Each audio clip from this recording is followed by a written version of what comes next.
এভাবে 2011 সালের আগে আমাদেরকে বলা ছিল মুসলমানকে রক্ষা করব, মুসলমান তুমি ভোট দাও। আর ভোট দিয়ে বিগত দিনে অনেক ঘটনা ঘটে গিয়েছে।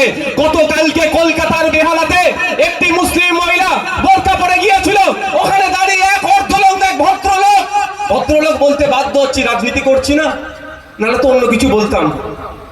সে অর্ধলঙ্গ, সে বলছে এটা হিন্দুস্তান, এখানে বোরকা পরা যাবে না, এখানে তুমি বোরকা খুলে আসো। যে বলেছিল মুসলমানদের বাঁচাবো, তারই আমলে মুসলমান মহিলা বোরকা পরে গেলে বলছে বোরকা খুলে আসো। সংবিধানের 25 নম্বর ধারাটা খুলে দেখা নিন।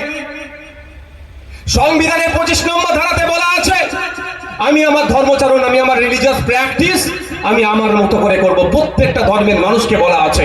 তো রিলিজিয়াস প্র্যাকটিসের মধ্যে অবশ্যই বোরকাটা ইনক্লুড আছে, ধরেছে সংবিধানের গণ্ডির মধ্যে আছে, কিন্তু তাকে বলা হচ্ছে যে তুমি বোরকা খুলে আসো। এটা হিন্দুস্তান। 24 ঘন্টা পার হতে চলে যাচ্ছে, এখনো তাকে তো গ্রেফতার করেনি। প্রশ্ন উঠবে না? পুরো বুকা বানাচ্ছে। একটা কেন্দ্রে আছে, একটা রাজ্যে আছে। কেন্দ্রের বললে খুব মজা লাগে শুনতে, আর রাজ্যের বললে অনেকের বুক ফাটে। কেন বলো তো ভাই? এটা খারাপ জিনিস। অন্যায় অন্যায়, আমি অন্যায় করলে আমারও বিরুদ্ধে আপনাকে বলবেন। যাক, সে প্রসঙ্গে যাচ্ছি না, ফিরে আসি। তো যখনই আমরা কথা বারবার বলছি যে আপনি বলেছিলেন হিন্দুকে রক্ষা করব, আর আপনার আমলে আমার হিন্দু ভাই কেন খুন হয়েছে, আপনাকে জবাব দিতে হবে।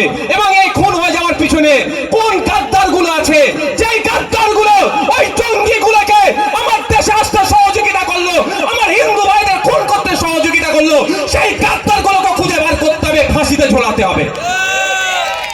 আজকে আমাদের